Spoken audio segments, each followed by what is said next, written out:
இங்க பெண் உரிமைன்றது காலையில எழுந்துச்சு பல்லு விளக்கி குளிச்சு வீட்டுல பால் காய்ச்சறதுல இருந்து நைட்டு தூங்குற வரைக்கும் நடுவுல பண்ற மொத்த வேலைகளும் நீங்க இருக்கிற மொத்த உங்களோட வாழ்க்கையுமே அடங்குறது பெண் உரிமையில.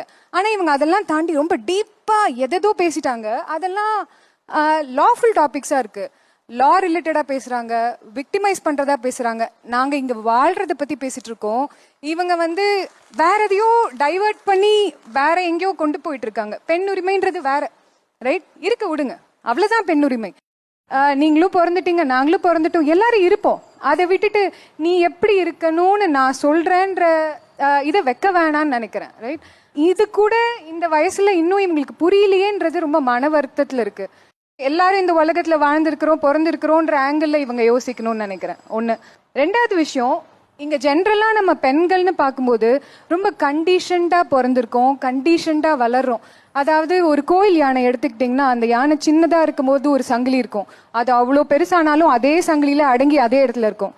அந்த மாதிரி பெண்கள் பிறக்கும் போதுல இருந்து ஒரு கண்டிஷன்டு சிஸ்டம்ல தான் நாங்க பிறக்கிறோம். நீ இப்படிதான் இருக்கணும், இப்படிதான் பண்ணணும், இவ்வளவுதான் நடந்துக்கணும், இதுக்கு மேல நடந்தா குடும்பம் கெட்டு போயிடும் அப்படின்ற ஒரு கண்டிஷன்டு சிஸ்டம்ல நம்ம இருக்கிறோம். உன்னோட பிள்ளை உன்னோட பொறுப்பு, கணவன் உன்னோட பொறுப்பு, உன்னோட இன்லாஸ் உன்னோட பொறுப்பு, இப்படி குடும்பத்துக்குள்ள மட்டுமே நம்மளோட பொறுப்பை வச்சுட்டு எப்போ நான் என்னோட பொறுப்பு அவன்னு எனக்கு தெரியல.